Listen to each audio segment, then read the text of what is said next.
Hey guys, I just wanted to walk through this review that we did in class on Monday. So if you were there, you should already have all of these. If you weren't there, that's why I'm doing this video. If you were there and you want to review again, that's great. Hopefully this helps.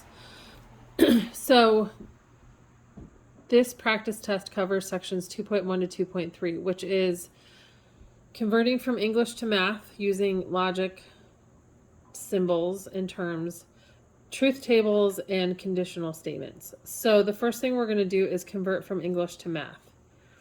And in this part right here, you are given three statements, P, Q, and R.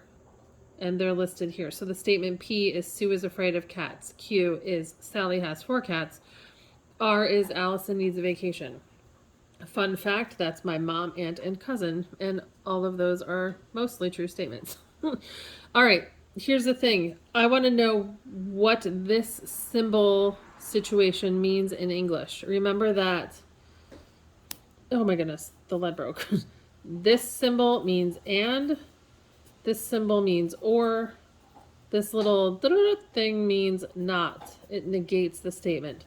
So in English, this is saying P and Q. So my actual English statement would be Sue is afraid of cats, which is true, and Sally has 4 cats, which was true at one point in time. And is this. I just substituted in P and Q. This one says R or not P. So I'm just going to plug in what it would be in English. R is Allison needs a vacation. I can't spell. Or Sue is not afraid of cats.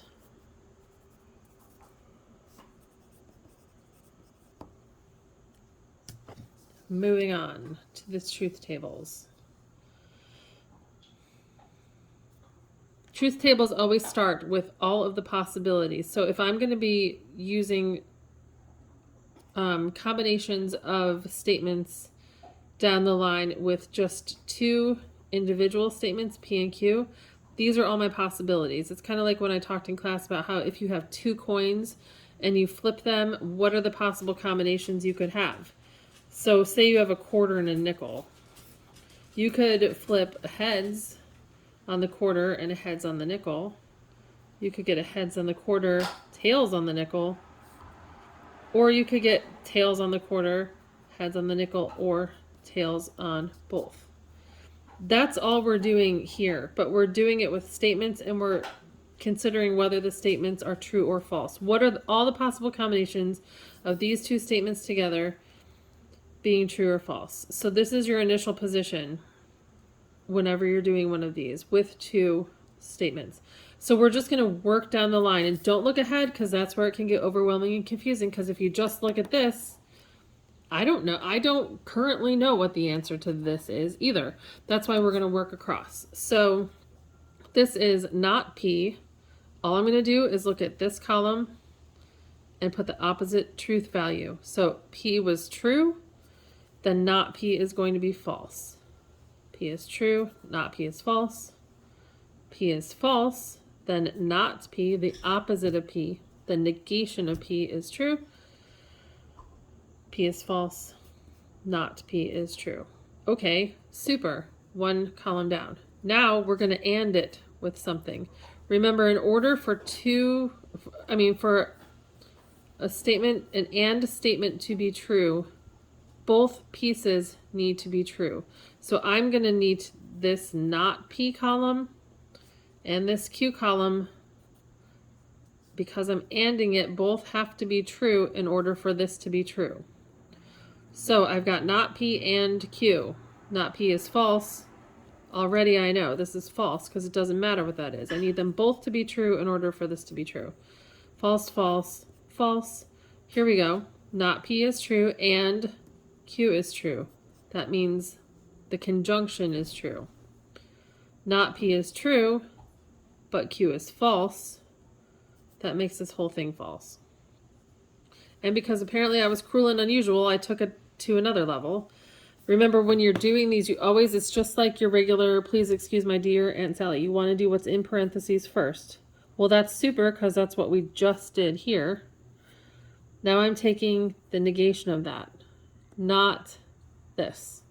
So it's the opposite. So not false, true, not false, true, not true, false, not false, true.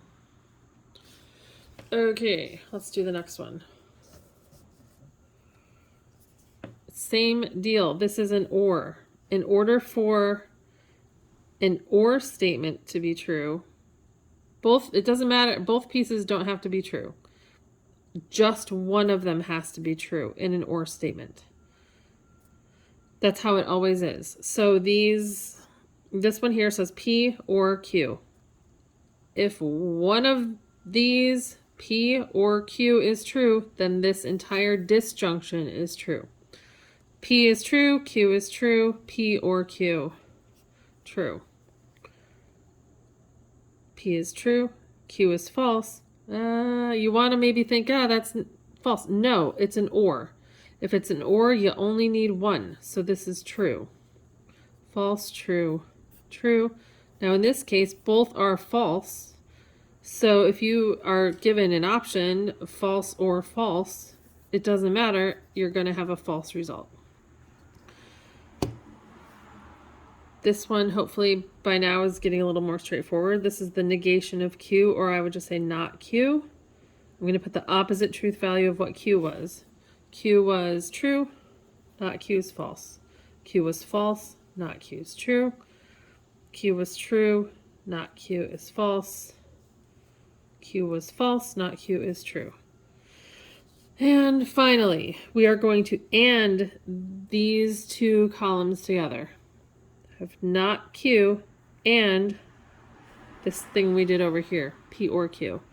This is in parentheses, so I'm treating this as one entity, this guy, and I'm ANDing them. So I'm ANDing this column with this column.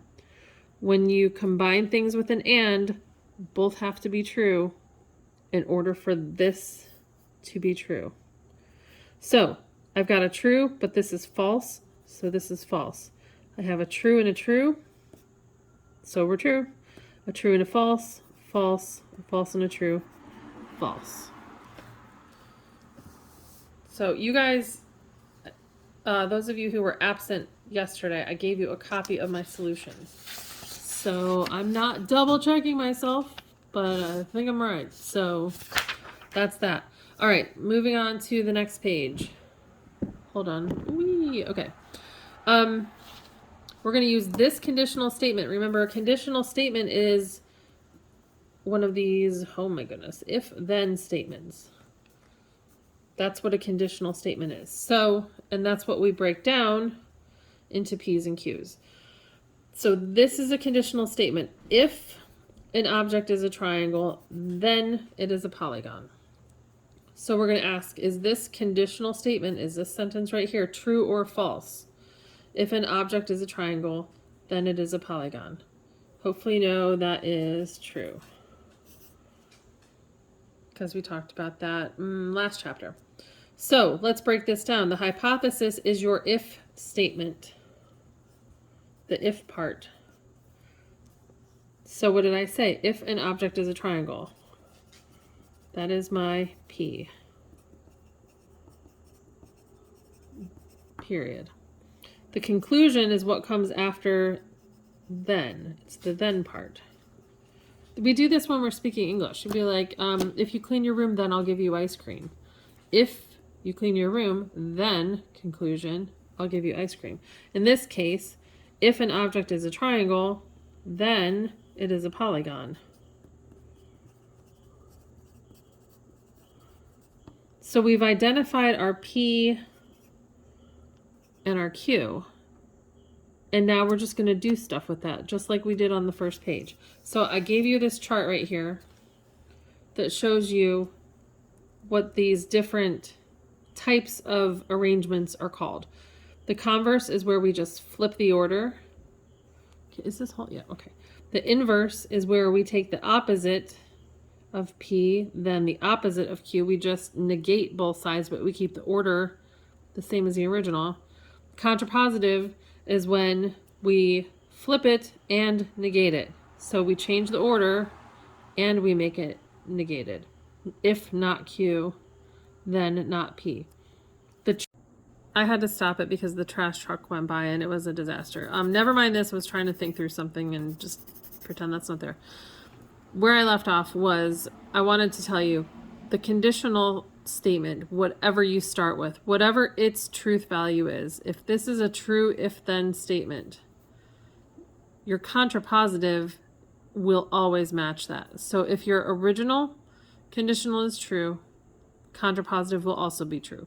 If your original statement is false, which it could be, the contrapositive will also be false. These two always have the same truth value. These two, they can do whatever they want. But these two always match up.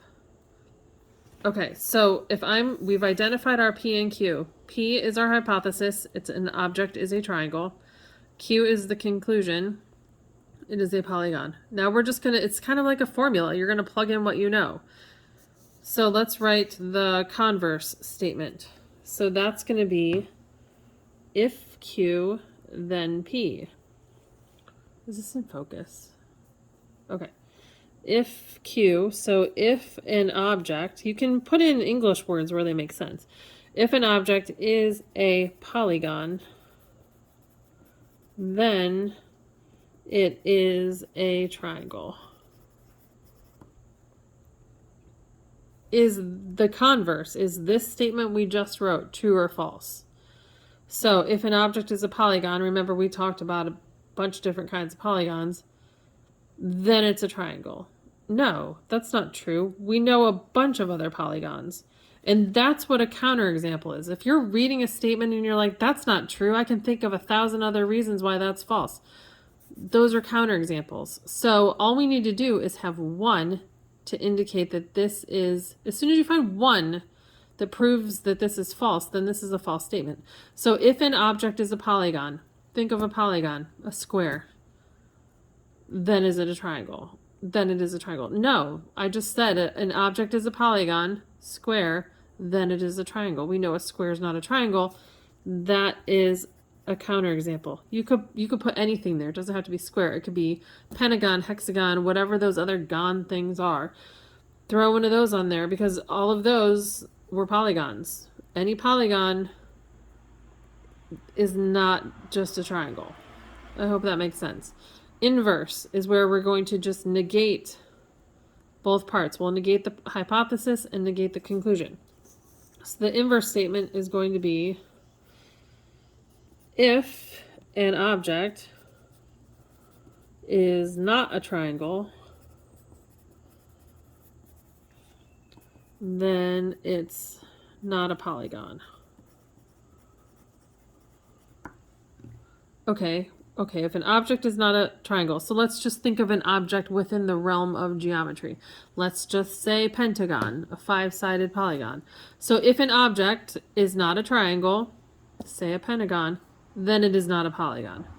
What? No, that's false because I just pointed out that a pentagon is not a triangle, but it is a polygon. So this is not true because I could find one. I could just find one. You only need one that'll show that this is not true. Lastly, contrapositive is where we're going to flip it and negate it. So if not Q, then not P. If an object is not a polygon, then it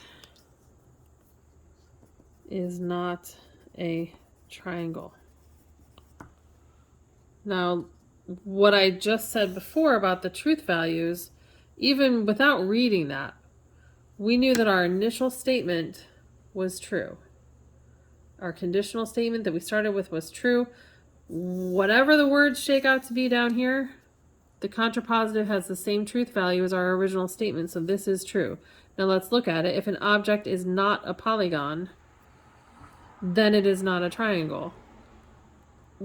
That's going to be true, because if it's not a polygon, then it can't be a triangle, because a triangle is a polygon. So this is not false. We don't have to put anything here. I know it gets very wordy. This is very precise language that we're talking about. The last piece of this is a biconditional.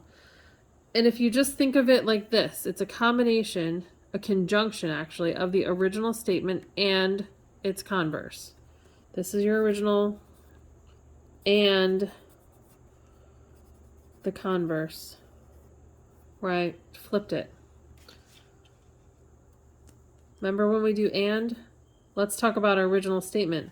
We knew that our original statement was true. This is true. And, sorry, I got blurry there. We did the converse right here, and we said it was false. If I have true and false, and I'm looking at this part right here, I'm just trying to point out that before we even write it, our biconditional is going to be false, because I'm anding the original and the converse. So I kind of did part, good gravy, it's part K. Part K first. We'll come back to this. I just wanted to point out that the biconditional combines your original with your converse. And so that's why this logic stuff matters.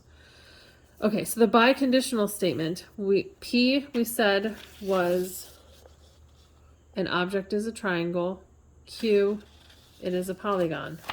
We're going to combine that with an if and only if. An object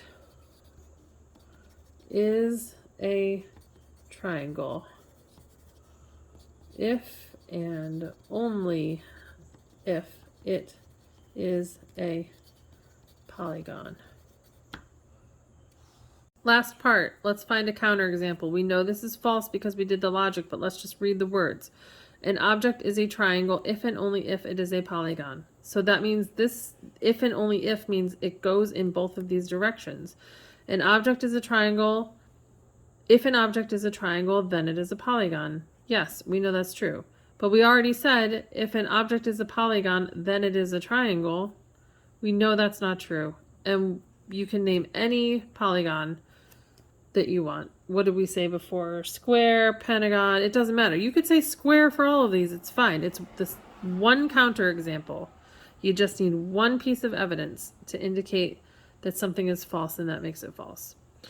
Hey guys, I just wanted to walk through this review. Hey guys, I'm just going to walk through the review that we did.